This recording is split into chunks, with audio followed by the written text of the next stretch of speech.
लाओ से अगला सूत्र कहते हैं, झुकना है सुरक्षा और झुकना ही है सीधा होने का मार्ग। खाली होना है भरे जाना और टूटना टुकड़े टुकड़े हो जाना ही है पुनर्जीवन। अभाव है संपदा, संपत्ति है विपत्ति और विप्रम। इसलिए संत उस एक का ही आलिंगन करते हैं और बन जाते हैं संसार का आदर्श। चलिए अब इस सूत्र को गहराई से समझते हैं। जो जीतने की कोशिश करेगा वह हारेगा। हम इसलिए नहीं हारते कि हम कमजोर हैं, बल्कि इसलिए हारते हैं क्योंकि हम जीतने की कोशिश करते हैं। हमारी पूरी मानसिकता इस भ्रांति पर टिकी है कि हारना कमजोरी की निशानी है और ताकत बढ़ाने से हम जीत जाएंगे। लेकिन सिकंदर से लेकर नेपोलियन तक इतिहास में सभी शक्तिशाली लोग अंततः हारे हुए ही मरते हैं। शक्ति से जीत सुनिश्चित नहीं होती। लाओ से कहते हैं, जीतने की इच्छा ही हार का कारण है। जब कोई जीतना चाहता है तो वह यह स्वीकार कर लेता है कि हारने की संभावना है। वह यह भी मान लेता है कि उसकी जीत दूसरों की हार पर निर्भर है। लेकिन क्या ऐसी जीत वास्तव में जीत कही जा सकती है जो दूसरे की हार पर टिकी हो? यह तो पराधीनता है, स्वतंत्रता नहीं। जब कोई जीतने की आकांक्षा रखता है तो इसका अर्थ यह है कि उसके भीतर हीनता का भाव है।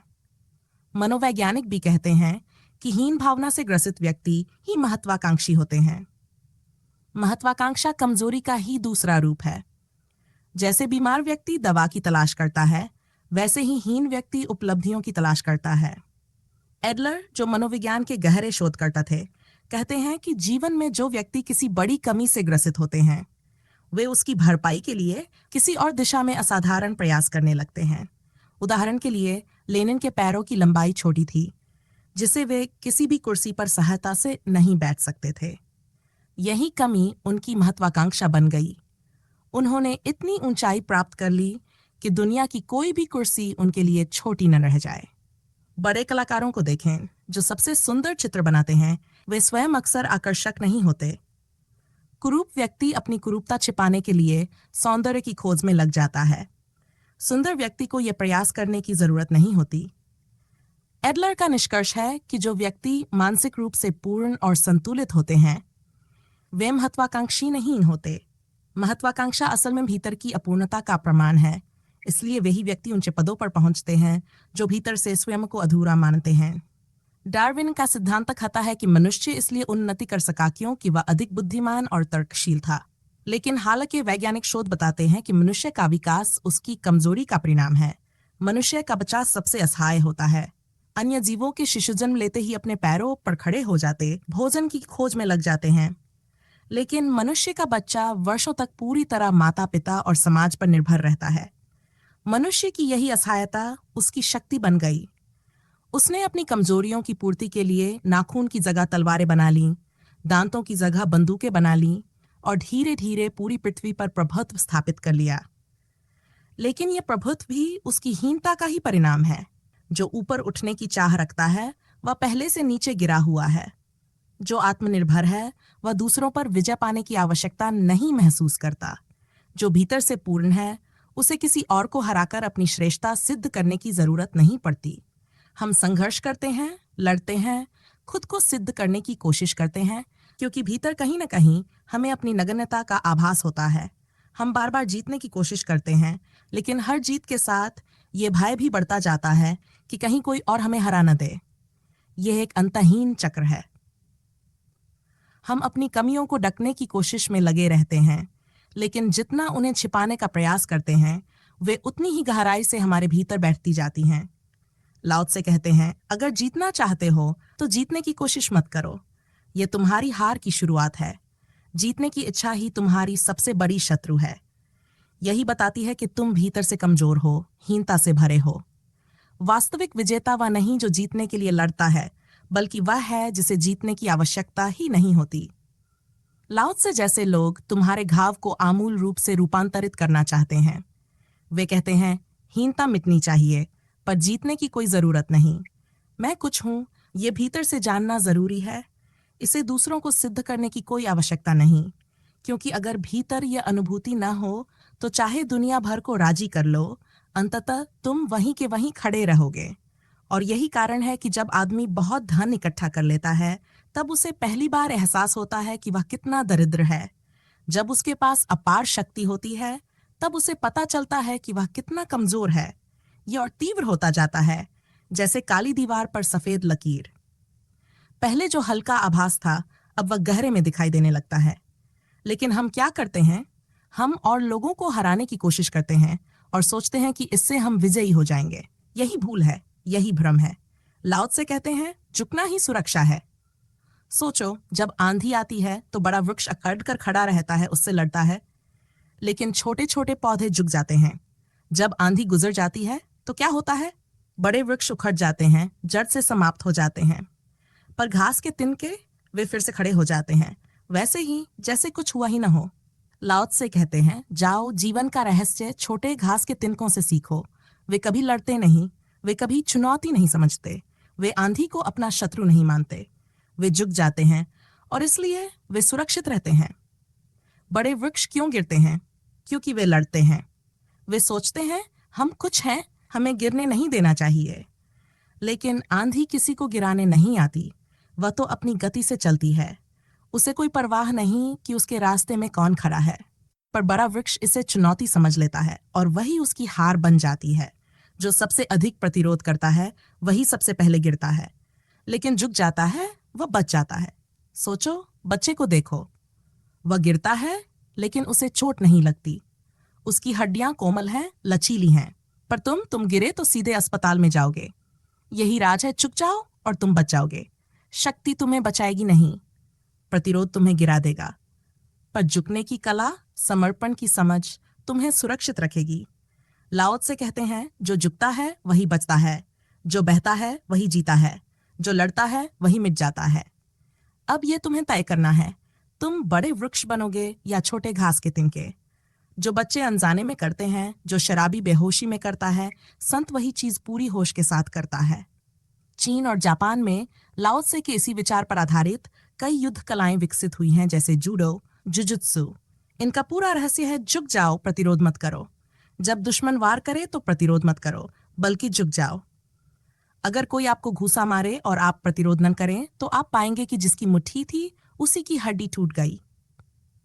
जुजुत्सु कहता है कि यदि तुम प्रतिरोध न करो तो सदा जीते हुए रहोगे। जुजुत्सु का खिलाड़ी कभी खुद हमला नहीं करता, वह सिर्फ अपने प्रतिद्वंद्वी की ऊर्जा को आत्मसात करता है। कोई आपको घूंसा मारे और आप उसे शांतिपूर्वक स्वीकार कर लें, तो उसकी पूरी ऊर्जा आपके भीतर बदल जाती है। 10-5 घूंसे वह मार ले, खुद ही थक कर गिर जाएगा। ये कोई आध्यात्मिक बात नहीं, बल्कि एक सीधी सीधी युद्ध कला है। और इसकी खासियत यह है कि एक छोटा बच्चा भी बड़े पहलवान से लड़ सकता है, क्योंकि इसमें शक्ति की आवश्यकता नहीं, बल्कि समर्पण की आवश्यकता है। प्रतिरोध और अप्रतिरोध, यही 2 शब्द समझने की जरूरत है। अगर आप प्रतिरोध करेंगे तो हारेंगे। यदि आप अप्रतिरोध में जीते हैं तो आप कभी हार नहीं सकते। आंधी आएगी, आप फिर खड़े हो जाएंगे। लाओ त्से कहते हैं, मुझे कोई हरा नहीं सकता, क्योंकि मैं पहले से ही हारा हुआ हूं। अगर कोई लाओ त्से से लड़ने आए तो वह तत्काल लेट जाएंगे और कहेंगे, बैठ जाओ, तुम जीत गए। गांव में डिंडोरा पीट दो, तुम उनके सामने मूर्ख ही लगोगे। जैसे कोई छोटा बच्चा अपने पिता से कुश्ती लड़ता है और पिता जानबूझकर हार जाता है। बच्चा खुश होकर कहता है, मैं जीत गया। लेकिन असली विजेता कौन है? लाओ त्से कहते हैं, मुझे कभी अपमानित नहीं किया जा सका, क्योंकि मैंने कभी सम्मान की आकांक्षा ही नहीं की। मुझे कभी किसी सभा से बाहर नहीं निकाला गया, क्योंकि मैं वहीं बैठता हूं जहां से निकालने का कोई उपाय ही न हो। एक बार लाओ त्से एक सभा में गए, वहां लोगों ने जूते बाहर उतार दिए थे। लाओ त्से वहीं बाहर बैठ गए। लोगों ने कहा, अंदर आओ, मंच पर बैठो। लाओ त्से ने कहा, नहीं, मैंने कई लोगों को मंच से बाहर निकाला जाते देखा है, मैं यहीं बैठूंगा। अब तुम मेरा कुछ नहीं कर सकते।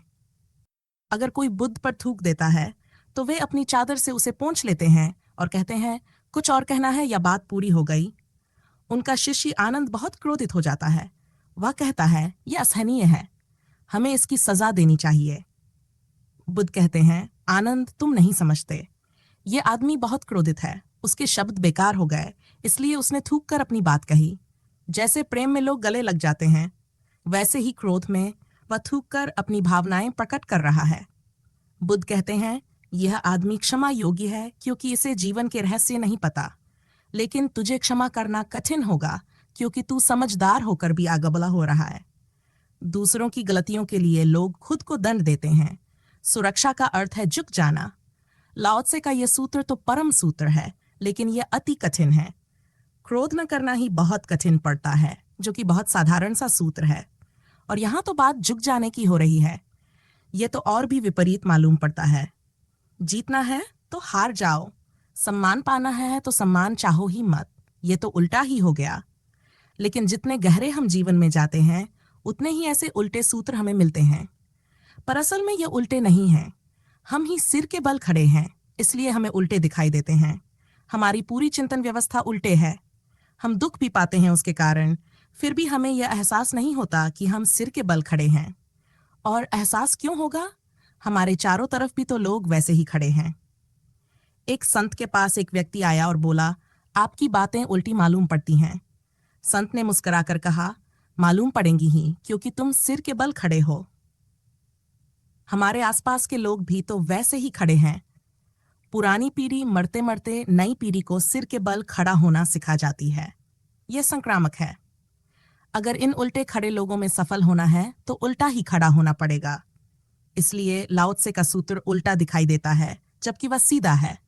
अगर प्रशंसा चाहिए तो निंदा मिलेगी, और अगर प्रशंसा नहीं चाहिए तब भी मिल सकती है, पर वह आपको छुएगी नहीं। लेकिन यह होता क्यों है? आखिर प्रशंसा चाहने में हर्ज ही क्या है? फिर निंदा क्यों मिलेगी? क्योंकि सभी लोग प्रशंसा चाहते हैं। जहां सभी प्रशंसा चाहते हैं, वहां जो कोई भी उसकी चेष्टा करेगा, बाकी लोग उसकी निंदा शुरू कर देंगे। क्योंकि ऊपर उठने के लिए दूसरों को नीचे रखना आवश्यक हो जाता है। यहां ऊपर उठने की जगह कम होती जाती है। ये पिरामिड की तरह है। जितना ऊपर जाए, जगह उतनी कम होती जाती है, दुश्मन उतने अधिक हो जाते हैं। जो व्यक्ति बिल्कुल शिखर पर पहुंचता है, सारा संसार उसका दुश्मन बन जाता है, और सारा संसार उसे गिराने के लिए एकजुट हो जाता है। उनके आपसी मतभेद अलग बात है, लेकिन लक्ष्य एक हो जाता है, उसे नीचे गिराना। मैकियावेली ने कहा है, अपने शत्रु का शत्रु अपना मित्र है। इतिहास में देखो, हिटलर को गिराने के लिए चर्चिल, रूजवेल्ट और स्टालिन एक हो गए। जबकि ये कल्पना के बाहर था, लेकिन हिटलर अगर और ऊपर चला जाता तो उनके लिए असहनीय हो जाता, तो वे मित्र बन गए। लेकिन यह मित्रता स्थायी नहीं थी। हिटलर के गिरते ही दुश्मनी फिर लौट आई। कल तक रूस और अमेरिका दुश्मन थे, लेकिन आज ट्रंप रूस से मित्रवत वार्ता कर रहे हैं, और वहीं यूरोप से संबंध खट्टे हो रहे हैं, क्योंकि ये दुनिया इसी तरह चलती है। तो जो व्यक्ति प्रशंसा की आकांक्षा करता है, वह अनजाने में अपनी ही निंदा को आमंत्रित कर लेता है। और फिर किसी की प्रशंसा करना कठिन है, निंदा करना आसान। आपने देखा होगा कि लोग प्रशंसा के लिए प्रमाण मांगते हैं। प्रमाण क्या है? कि अमुक व्यक्ति बहुत ईमानदार है। लेकिन अगर कोई कहे अमुक व्यक्ति बेईमान है, तो प्रमाण नहीं मांगा जाता, लोग तुरंत मान लेते हैं। कोई कहे वह बहुत अच्छा आदमी है, तो हम शक करते हैं। कोई कहे वह बेईमान है, तो हम कहते हैं हाँ, मैं पहले से जानता था। तो जो व्यक्ति प्रशंसा चाहेगा, वह जगत की निंदा को निमंत्रण दे रहा है। और जब आप दावा करेंगे, तो सारी दुनिया आपको गलत साबित करने में लग जाएगी। और एक बार यदि वे आपको गलत साबित कर दें, तो फिर उसे पलटा नहीं जा सकता। हमारे भीतर कहीं यह बैठा हुआ है कि मेरे सिवाय कोई भी ठीक नहीं है। हम सब ये मानते हैं। अरब में एक कहावत है, ईश्वर हर आदमी को बनाकर उसके कान में कह देता है, तुमसे बेहतर आदमी मैंने बनाया ही नहीं। लेकिन ये वह सबके कान में कहता है, और यही समस्या है। झुकना कमजोरी नहीं, जीवन का सबसे बड़ा रहस्य है। अब इसे दूसरे ढंग से देखो। रात अगर गहरी नींद नहीं आई, तो सुबह गहरा जागरण नहीं होगा। अगर दिन भर परिश्रम नहीं किया, तो रात को अच्छी नींद नहीं आएगी। यही जीवन का नियम है। जो पूरी तरह झुक सकता है, वही पूरी तरह खड़ा हो सकता है। जो पूरी तरह विश्राम कर सकता है, वही पूरी तरह श्रम कर सकता है। तो झुको, लेकिन ध्यान रहे, मजबूरी में नहीं, समझ से। झुको ताकि तुम बच सको, झुको ताकि तुम जीवंत रहो, झुको ताकि तुम सच में खड़े हो सको। खाली होना, यह सिर्फ एक शब्द नहीं, बल्कि एक शक्ति है। लाओ त्से कहते हैं, जो जितने खाली हैं, उतना ही अधिक उनमें भर जाएगा। सोचिए, बारिश होती है, पर्वतों पर भी, घाटियों में भी, लेकिन जो पहले से भरे हैं, वे वैसे ही रह जाते हैं। जो खाली हैं, वे झील बन जाते हैं। यही संसार का नियम है। हम सब बस भरते जाते हैं, विचारों से, वस्तुओं से, अहंकार से। हमें खाली करने की कला नहीं आती। हमें डर लगता है कहीं कुछ छूट न जाए। हम संग्रह करते जाते हैं, धन, सामान, यहाँ तक कि पुरानी यादें भी। हम कुछ भी छोड़ना नहीं जानते। लाओ त्से कहते हैं, श्वास लेने की चिंता मत करो, पहले उसे छोड़ना सीखो। जब तुम पूरी तरह से खाली हो जाओगे तभी नया प्रवेश करेगा। खाली होना ही भर जाने की पहली शर्त है। ये जीवन सिर्फ पाने की नहीं, छोड़ने की भी यात्रा है। पर हम सब उलझे रहते हैं, जैसे कोई बच्चा जो अपने खिलौनों को छोड़ना नहीं चाहता। हमें संग्रह की आदत है। हमारे मन हमारे घर की तरह भरे पड़े हैं। तुम अपने को भीतर से खाली करने की सोचो, भरने का काम प्रकृति पर छोड़ दो, वह सदा भर देती है। तुम सिर्फ गड्ढे बनाओ, तुम सिर्फ खाली करो। और टूटने से मत घबराओ, क्योंकि टूटना पुनर्जन्म है। मरना नए जीवन की शुरुआत है। जन्म शुरुआत है मृत्यु की, और मृत्यु पुनः शुरुआत है जन्म की। हम पकड़े रखना चाहते हैं अपने को कि कुछ मिटे न, कुछ टूट न जाए। लेकिन जीवन की पूरी प्रक्रिया एक वर्तुल है। एक नदी सागर में गिरती है, फिर भाप बनकर पहाड़ों पर बरस जाती है, फिर गंगोत्री में भर जाती है और फिर बहकर सागर में समा जाती है। अगर गंगा ये सोच ले कि वह सागर में नहीं मिलेगी तो वह वहीं ठहर जाएगी, मर जाएगी। लेकिन सागर में गिरना ही उसे नया जीवन देता है। वह गंदगी से भर जाती है, लेकिन सागर उसे नया कर देता है। फिर बादल बनकर वापस आती है और गंगोत्री को नया जीवन देती है। लाओ त्से कहते हैं, जीवन एक वर्तुल यात्रा है। टूटना पुनः होने का उपाय है, मिटना नए जीवन की शुरुआत है, मृत्यु नया गर्भाधान है। बायजीद हर रात अपने शिष्यों से अंतिम प्रणाम करते, जैसे ये आखिरी रात हो। वह कहते, शायद सुबह मिलना हो न भी हो, और जब सुबह उठते तो उतने ही ताज़ा होते जैसे अभी अभी जन्मे हो, क्योंकि वह सिर्फ सोते नहीं थे, मरते भी थे। वह जीवन को पूरी तरह छोड़कर सोते थे, इसलिए सुबह नए जाते थे।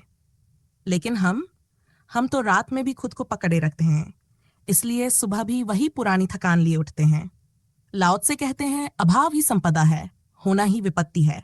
जो कुछ भी तुम्हारे पास है वह चिंता का कारण बनता है। जितना अधिक जमा करोगे उतनी ही चिंताएं बढ़ेंगी। जब पोम्पेई का नगर ज्वालामुखी में जल रहा था तो लोग अपनी अपनी दौलत लेकर भाग रहे थे। कोई तिजोरी उठा रहा था, कोई कागजात, कोई परिवार को। लेकिन अरिस्टिपस नाम का एक आदमी था जो बस अपनी छड़ी लिए चल रहा था, बिल्कुल निश्चिंत। किसी ने पूछा, तुमने कुछ बचाया नहीं? वह हंसा और कहा, मेरे पास कुछ था ही नहीं, तो बचाने की चिंता भी नहीं रही। सभी लोग भाग रहे थे और अरिस्टिपस टहल रहा था। लोग पूछते, तुम्हें चिंता नहीं? वह कहता, मेरे पास सिर्फ मैं हूं, इसके अलावा कुछ भी नहीं। यही है अभाव का अर्थ, अपने सिवाय अपने पास और कुछ भी नहीं रखना। इसका मतलब यह नहीं कि कोई चीज न हो, बल्कि यह कि संग्रह करने की वृत्ति न हो। जो भी चीजें पकड़कर रखी जाएंगी वे ही दुख का कारण बनेंगी और वही चिंता का जन्म होगा। एक सम्राट एक साधु के प्रेम में पड़ गया। एक दिन सम्राट ने कहा, महाराज, इस वृक्ष के लिए क्यों पड़े रहते हैं? मेरे महल में चलिए। साधु तत्काल खड़ा हो गया। उसने कहा, चलो। सम्राट घबरा गया। उसने सोचा था कि साधु कहेगा, महल? हम संसार की माया में नहीं फंस सकते। सम्राट को खुशी होती अगर साधु ऐसा कहता, लेकिन साधु तो बिना किसी झिझक के चल पड़ा। सम्राट को लगा, ये तो तैयार ही बैठा था, शायद मेरी ही राह देख रहा था। अब कह ही चुका था तो सम्राट को रास्ता भी बताना पड़ा। महल में साधु को सबसे श्रेष्ठ भवन में ठहराया गया। उत्तम भोजन, कीमती वस्त्र, विलासिता के सारे साधन दिए गए और साधु से जो भी कहा जाता कर लेता। कहा, पुराने वस्त्र छोड़ दो, छोड़ दिए, कीमती वस्त्र पहन लिए। कहा, शाही बिस्तर पर सो, मजे से सो गया। सुंदर स्त्रियों को सेवा में लगाया गया तो उसने पैर फैला दिए। सम्राट परेशान हो गया। सोचा, ये साधु नहीं, मुझ जैसा ही है। 15 दिन बाद सम्राट घबरा गया। एक सुबह जाकर बोला, महाराज, बहुत हो गया, मुझ में और आप में कोई फर्क ही नहीं रह गया। साधु ने कहा, फर्क जानना चाहते हो तो मेरे पीछे आओ। साधु ने महल के वस्त्र उतार दिए, अपने पुराने कपड़े पहने, डंडा उठाया और बाहर निकल आया। सम्राट पीछे पीछे चलने लगा। रास्ते में नदी आई। सम्राट ने कहा, अब बताइए वह भेद। साधु बोला, जरा नदी के उस पार चलो। नदी पार की, फिर सीमा तक पहुंचे। सम्राट ने कहा, अब? साधु बोला, अब मैं वापस नहीं जाना चाहता, तुम भी मेरे साथ चलो। सम्राट चौंक गया, ये कैसे संभव है? मेरा महल तो पीछे है, मेरा राज्य है। साधु ने हंसकर कहा, यही फर्क है, मेरा कुछ भी पीछे नहीं है। मैं तुम्हारे महल में था, लेकिन तुम्हारा महल मुझ में नहीं था। सम्राट ने पैर पकड़ लिए। महाराज, बड़ी भूल हो गई। साधु ने कहा, लौट सकता हूं, कोई हर्ज नहीं, लेकिन तुम फिर मुसीबत में पड़ जाओगे। क्या है तुम्हारे पास? यह सवाल नहीं है। कितना भीतर चला गया है, यही सवाल है। अगर भीतर न गया हो तो तुम खाली हो, और वही खालीपन सच्ची विश्रांति है, सच्चा आनंद है, सच्ची मुक्ति है। संत उसी एक सत्य का आलिंगन करते हैं और स्वयं संसार के आदर्श बन जाते हैं, लेकिन वे बनने के लिए कुछ नहीं करते। जो संसार का आदर्श बनना चाहते हैं वे कभी नहीं बन पाते। जो इन रहस्यों को जानता है, जो खाली होना, चुक जाना, मिट जाना सीख लेता है, वह अनजाने ही संसार का आदर्श बन जाता है। तो मित्रों, जीवन का ये रहस्य बड़ा ही अद्भुत है। खाली होना, बहना, टूट जाना और फिर से नया हो जाना। जब हम पकड़े रहने की जिद छोड़ देते हैं, जब हम बहने लगते हैं, जब हम मिटने के लिए तैयार हो जाते हैं, तभी हम सच में जीते हैं। यही वह सूत्र है जो हमें मुक्त करता है, जो हमें भारहीन बनाता है, और शायद यही सच्ची समृद्धि है। तो चलते रहिए, बहते रहिए, खुद को खाली करते रहिए, क्योंकि खाली होने से ही पूर्णता आती है। अगर आपको ये विचार स्पर्श कर गया तो इसे महसूस कीजिए, इसे जीने की कोशिश कीजिए, और अगर ये यात्रा आपको रोचक लगी तो इस ज्ञान की धारा को आगे बढ़ाइए। मिलते हैं अगली बार एक नई यात्रा, एक नए विचार के साथ। तब तक बहते रहिए, मिटते रहिए और नए होते रहिए।